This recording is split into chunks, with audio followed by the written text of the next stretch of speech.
इस वक्त लखनऊ के रामनगर में मेंस वेयर नमस्कार मेंस वेयर गारमेंट की शॉप पर हूँ। हमारे साथ हैं राजकुमार मंगलानी जी, जो इस शॉप के ऑनर हैं।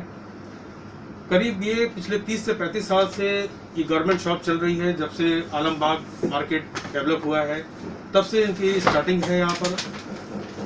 अभी जिस तरीके से कोविड-19 में सारे देश में उथल पुथल मचा रखी हुई थी, उस समय आपकी शॉप भी डिफेक्टेड हुई, आपके शॉप में काम करने वाले कर्मचारी भी इफेक्टेड हुए, लोग अपने अपने घरों में थे।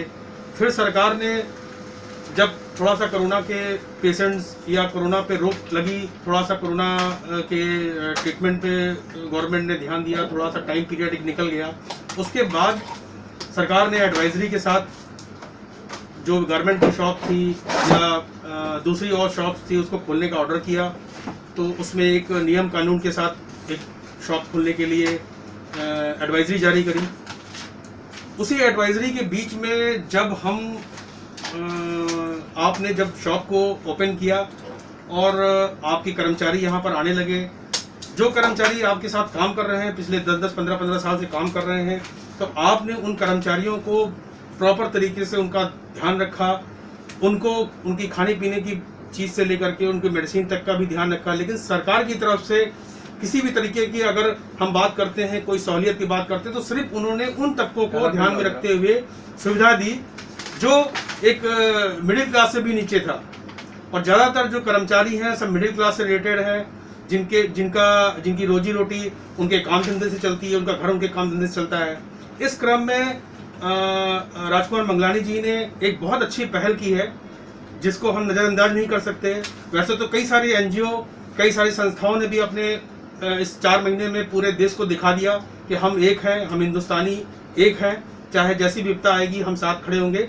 वैसे ही राजकुमार मंगलानी जी से आज मैं आया हूँ, सामाजिक सत्ता की टीम आज इनके पास आई है, इनसे जानकारी लेते हैं। अभी इस पीरियड में इन्होंने एक बहुत ही अच्छा, एक बहुत ही प्रशासनिक मतलब एक सराहनीय कार्य किया है, जिसकी प्रशंसा पुलिस प्रशासन, आम पब्लिक, हम मीडिया कर्मी सभी लोग कर रहे हैं।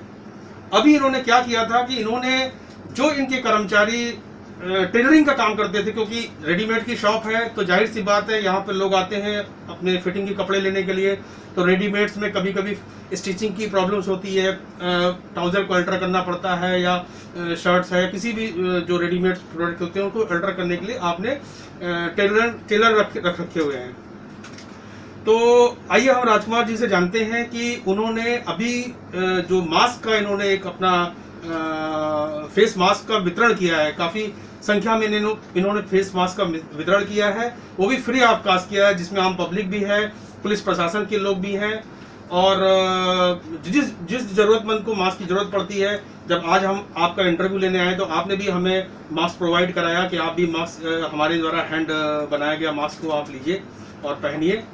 तो आइए राजकुमार मंगलानी जी से जानते हैं कि जो इन्होंने इस बीच में जो कार्य किए हैं वो कार्य किस तरीके से थे, उन्होंने कैसा अपने स्टाफ के साथ क्या किया और जो मास्क का वितरण किया है वो उसकी प्रेरणा कहाँ से मिली। आइए राजकुमार मंगलानी जी से जानते हैं। सर, सबसे पहले तो आपका हमारे चैनल में स्वागत है सामाजिक सत्ता में। सबसे पहला हम ये जानना चाहेंगे कि जो ये मास्क आप बना रहे हैं, फ्री ऑफ कॉस्ट बांट रहे हैं, उसकी प्रेरणा कहाँ से मिली?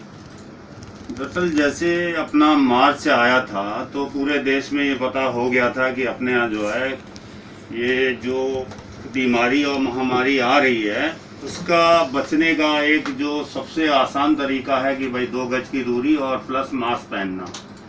तो जो कि मुझे याद है कि मैंने मार्च में जैसे ही 22 तारीख का पहला जो एक दिन का जनता बंदी होने वाली थी, तो मैंने कहा चलो भाई अपने कर्मचारी से कहा कि एक मास्क लेके आओ मेरे लिए।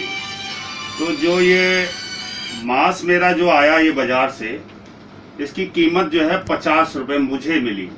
बगल में मेडिकल स्टोर है, 50 रुपये। और जो मैंने इसको लगाया तो मेरे को 10 मिनट में भी उलझन होने लगी, मैंने इसको उतार के फेंक दिया। मैंने कहा ये 50 रुपये का मास्क, और एक मास्क से तो चलना नहीं है, ये गंदा होगा, वॉशेबल होगा, 2-3 मास्क चाहिए हर एक आदमी को। तो ये पॉसिबल नहीं है कि मेरे हिसाब से मेरा जो तजुर्बा है टेलरिंग का, इसकी 5 रुपये भी कीमत जो है ज़्यादा है।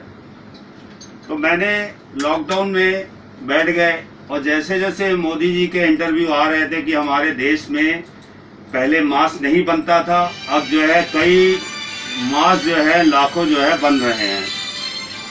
और उसको देखते हुए मैंने कहा जब हमारे देश में मास्क अब बनना स्टार्ट हो गए, क्यों ना मैं मास्क बनाऊं। तो मैंने लॉकडाउन में अपना एक YouTube से एक डिजाइन देख के, जो कि इसकी ये डिजाइन है, ये काफी कंफर्टेबल है। एक तो यहाँ पे पकड़ लेता है, नाक पे रुक जाता है, कान बिल्कुल नहीं खाता है। और मैंने इसको रिसर्च किया और लॉकडाउन में मैंने अपनी शॉप से मशीन निकलवाई।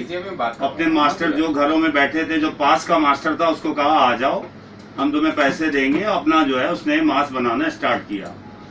और फिर जैसे लॉकडाउन खुला तो हमने फिर सारे कारीगरों को बुला के काम दिया और मास्क बना के हम जो है उसको, जबकि मेरे सभी कर्मचारियों ने कहा कि ये तो मास्क बहुत अच्छा है, ये काफी अच्छे पैसों में बिक सकता है, और जबकि कई हिंदुस्तान की कंपनियां बेच भी रही हैं, लेकिन मैंने बेचने का निर्णय नहीं लिया। आज मैं सबसे ज्यादा पुलिस वालों को मास्क देने में बड़ी खुशी महसूस करता हूं कि ये मास्क उनको, क्योंकि वो रोड पे 24 घंटे रहते हैं और उनको कंफर्टेबल चाहिए। और जिस भी पुलिस वाले ने हमारा ये मास्क पहना है, वो अब दौड़ दौड़ के मेरी शॉप पे आता है कि मुझे और मास्क चाहिए। और यहाँ तक किए कि 200 का प्रोडक्शन है और 400 आदमी खड़े हैं कि मुझे मास्क चाहिए। और कोशिश रहेगी कि मैं इसको पूरा करूँगा और ऊपर वाले की दया से जल्द ही अपने देश से ये बीमारी चली जाएगी। तो इसलिए मैं आपसे सभी से, आपके माध्यम से कहना चाहूँगा कि ये जो महामारी का एक जरिया है बीमारी से बचने के लिए, कि जितना हो सके आदमी अपने घर में भी मास्क बना सकता है और अपना अच्छा मास्क बना सकता है। और इसको खरीदने की जरूरत नहीं है कि इतने महंगे पैसे देना है। जब एक रुमाल हमारा 20 रुपए का काम करता है तो उसमें हम घर में ही बना सकते हैं। तो काहे के लिए हम 200, 300, 400 का एक मास्क आ गया है, यहाँ तक कि डिजाइनर मास्क आ गया, हम तो देख के हैरान हैं। तो मैं आपके माध्यम से यही चाहूँगा कि देश में जो भी इस काम कर रहे हैं, तो ये अगर सेवा भाव से काम करेंगे तो बेस्ट रहेगा। इस बीमारी में कमाई के हिसाब से ये काम नहीं करना है कि हमने मास्क बना के कमा लेना है। यही आपके चैनल से मेरी। तो अभी तक राजकुमार जी कितने मास्क आप अभी तक डिस्ट्रीब्यूट कर चुके हैं और आगे का क्या प्लानिंग है?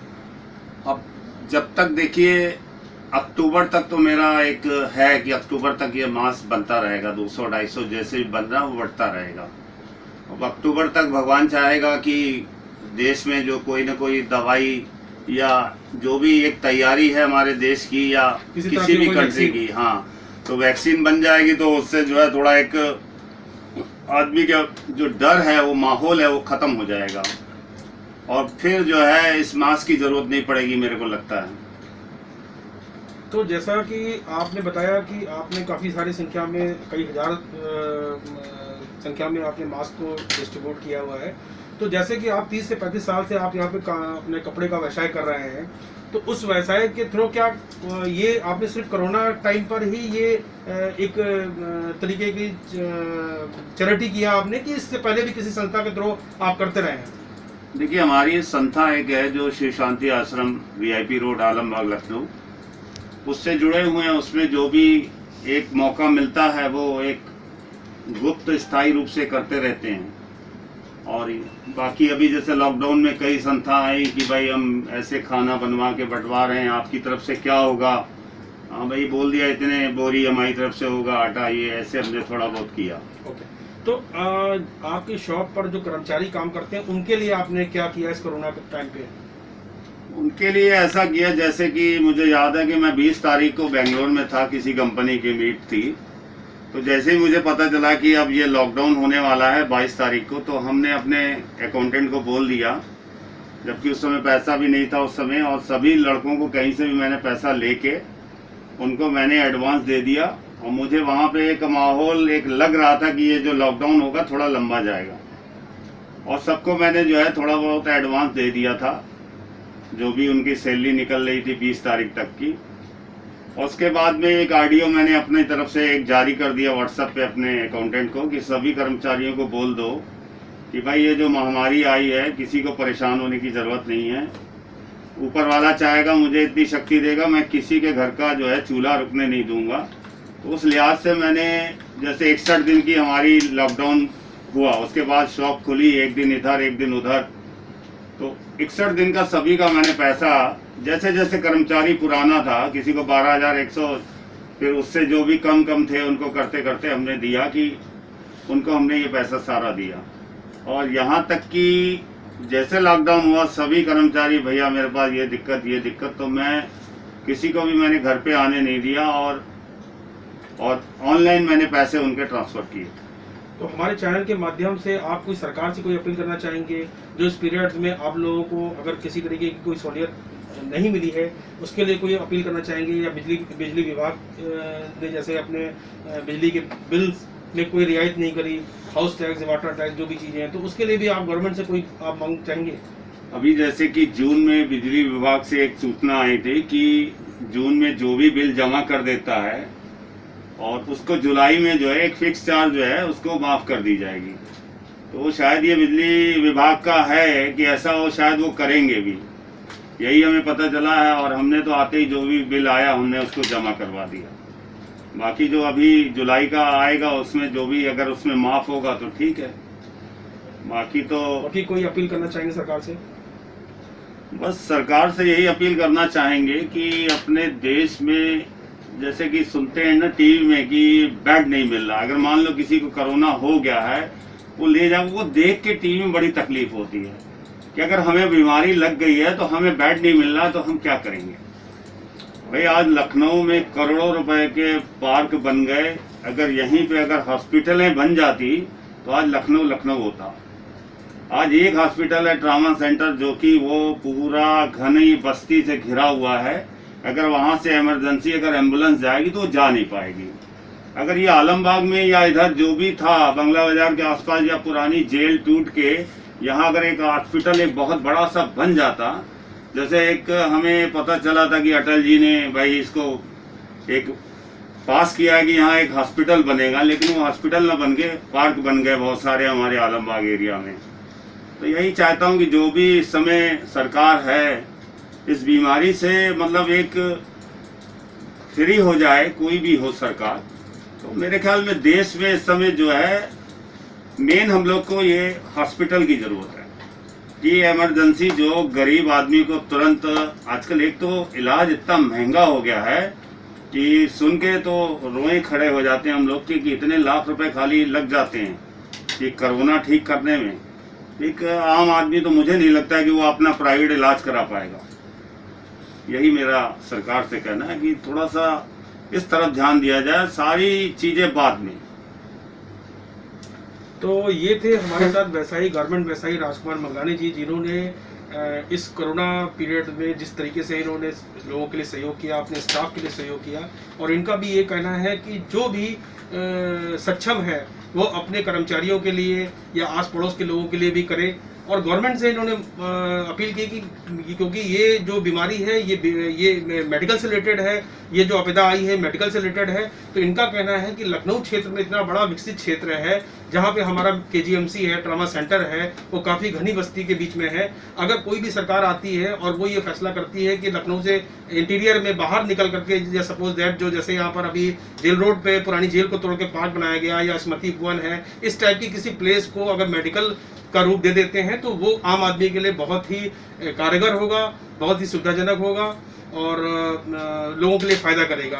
तो हम और हमारे चैनल्स आपको सलाम करते हैं कि आपने इस समय कोरोना के टाइम पर लोगों की ज़रूरत को समझा, उनकी मदद की, मास्क का फेस मास्क बना करके जिस तरह से आप फ्री ऑफ कास्ट एक एज ए सहयोग कर रहे हैं, और अपने शिव शांति आश्रम के द्वारा भी लोगों के लिए सहयोग करते रहते हैं, बीच बीच में जो भी उनका योगदान होता है वो करते रहते हैं। और हम आशा करते हैं कि वो उसी तरीके से निरंतर अपने द्वारा सहयोग करते रहें और लोगों की मदद करते रहें। कैमरामैन अनुराग के साथ ब्यूरो चीफ अमित श्रीवास्तव, सामाजिक सत्ता, लखनऊ। इस वीडियो को लाइक करें और हमारे चैनल को सब्सक्राइब करें, बेल आइकन दबाना मत भूलें। सामाजिक सत्ता न्यूज़, जन जन की आवाज़।